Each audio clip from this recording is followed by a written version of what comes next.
गुरुर्देवो गुरुर्धर्मो गुरुनिष्ठा परं तप गुरो परत्रं नास्ति नास्ति तत्त्वं गुरो परम्। हम सबके आराध्य सदगुरु कबीर साहब मंच पर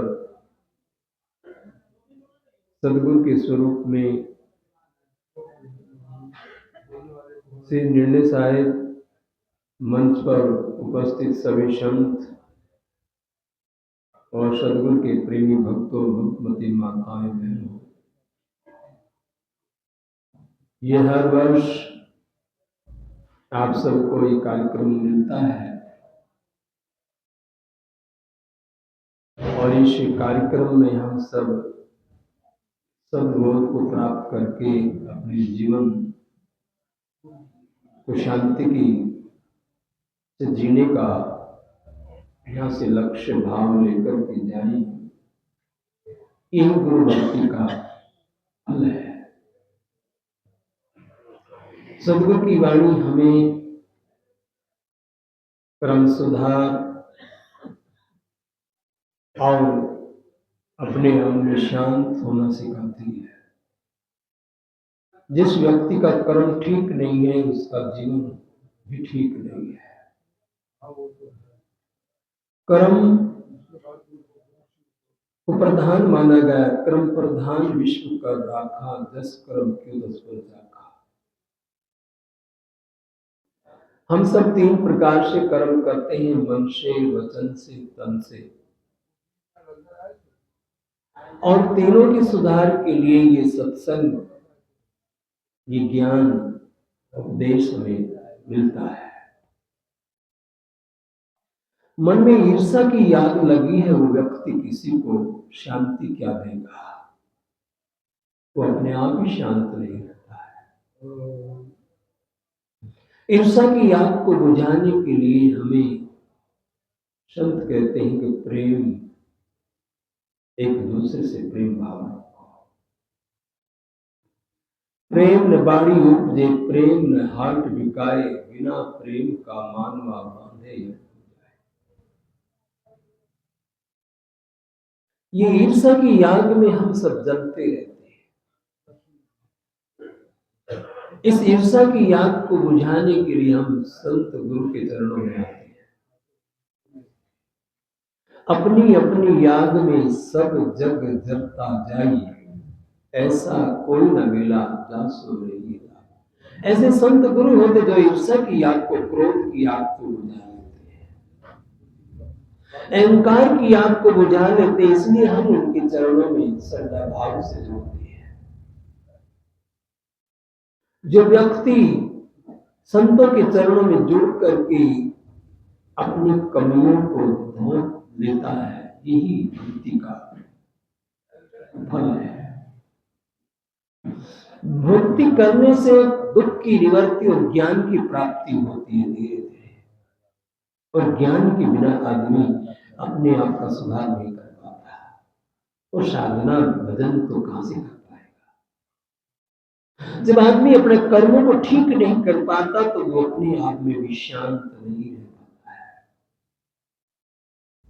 क्योंकि कर्म आदमी उल्टा करता है तो उलझ जाता है, संसार के झंझटों में उलझ जाता है, और उलझा व्यक्ति अपने आप तो दुखी है पर दूसरे को भी दुखी करता है।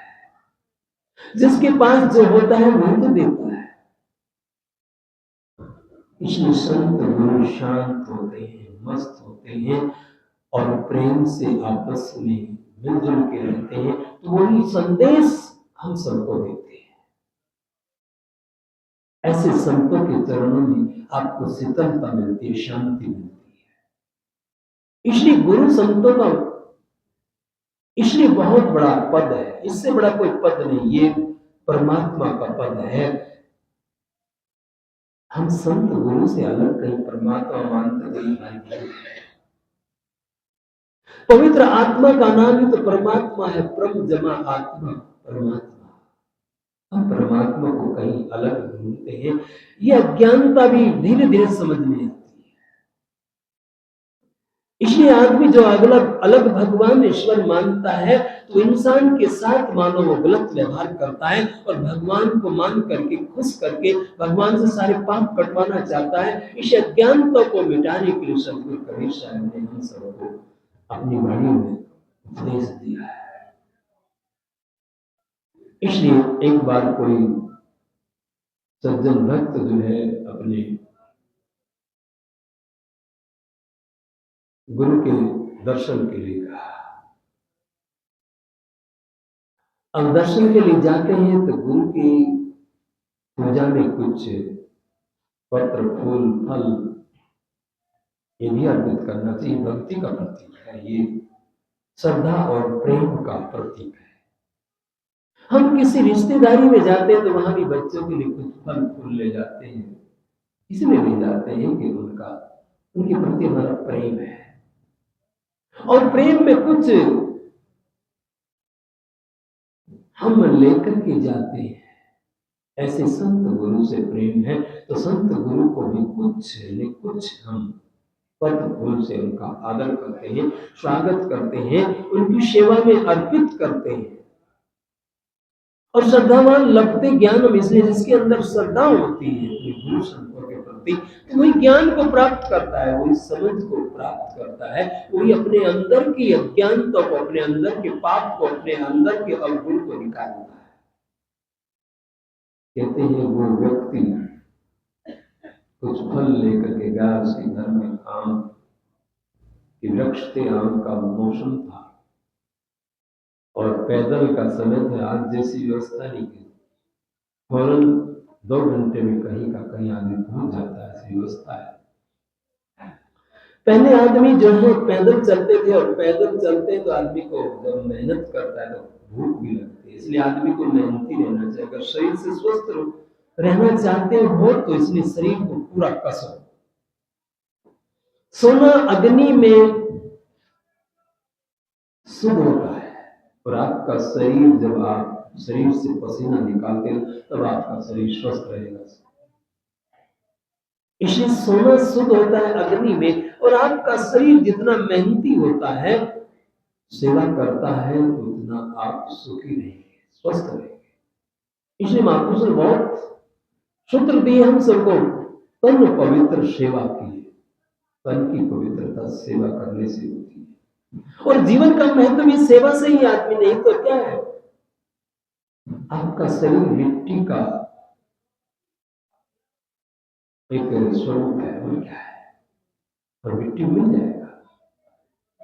आदमी की कीमत उसके कर्म से है, उसके ज्ञान से है, उसके गुण से है। तभी तो सदगुरु ने कहा, मानुष तेरा गुण बड़ा मांस ले आवे काज। मनुष्य का कोई काम नहीं आता, न हड्डी आती, न चमड़ा आता, पशुओं का तो वो भी आता है। आप लोगों का जीवन दूसरे के सुख के लिए हो तभी आपका जीवन धन्य है। हम किसी को सुख देने का भाव रखें तो आपकी भक्ति हो जाए। कहते वो रास्ते में चला तो चलते चलते उसको भूख लगी, सोचा गुरु की प्रसाद चढ़ाएंगे तो 1-2 फल तो देंगे। प्रसाद में देते भी हैं सब, जो आप चढ़ाते हैं उसको बांटते हैं। कहते हैं कि उसको एक एक करके सब फलों को खा गया और सोचा कि खाली हाथ कैसे जाए। संत के पास खाली हाथ जाना भी नहीं चाहिए अगर भक्ति भाव से भरे, क्योंकि भक्ति के बिना आपका कर्म भी नहीं ठीक हो सकता, सेवा के बिना आपका जीवन सुखी नहीं हो सकता। सेवा की भावना अगर यही बात आदमी के जीवन में आ जाए तो आपका जीवन धन्य हो जाएगा। हम किसी को मन वचन कर्म से कोई दुख नहीं देंगे। ईर्ष्या की आग में आदमी दुख देता है और प्रेम में आदमी एक दूसरे को सुख देता है। क्योंकि हम अगर असली भक्त हैं, असली धर्मात्मा हैं, असली वास्तविक में पुण्य धर्मात्मा बनना चाहते हैं तो हमें सेवा तो करना ही पड़ेगा, तभी आप धर्म में जीवन जी सकते हैं। इसलिए आदमी को कुछ न कुछ अपने, इसलिए सदगुरु ने तो कहा दे दे, जब तक दे है तो दे, देता रहो कुछ, मीठे वचन देता रहो, कुछ नहीं है तो तेरे पास, उसमें तो कोई पैसा नहीं लगता है। परंतु हम इतने कंजूस हैं या इतने ज्ञानी हैं, हम दूसरे को मीठे वचनों से भी प्रसन्न नहीं कर पाते, सुख नहीं ले पाते। हम वाणी बोलेंगे तो मानो ऐसी आग उगलती है, क्योंकि अंदर आग ही है, ईर्ष्या ही है, क्रोध ही है अंदर। क्योंकि जो होगा वही निकलेगा। कहे कबीर ये कलियां खोटी, जो है करो से निकले। तो हमारे अंदर दया और प्रेम और सेवा भर जाए, ईर्ष्या समाप्त हो जाए, तो आपका मनुष्य जीवन सार्थक होगा। क्योंकि घंटी 10 मिनट में कहते लगती है, तो मैं ज्यादा नहीं कहता, थोड़ा सा इशारा है। मन वचन कर्म पाप और पुण्य दोनों होते हैं। अगर आपका जीवन पुण्य से भर जाता है, सेवा से भर जाता है, सेवा सत्कर्म से भर जाता है, तो आपका जीवन सार्थक है मनुष्य जीवन। नहीं तो आप अभी आप अपने जीवन को ठीक दिशा में नहीं लेके चल रहे हैं।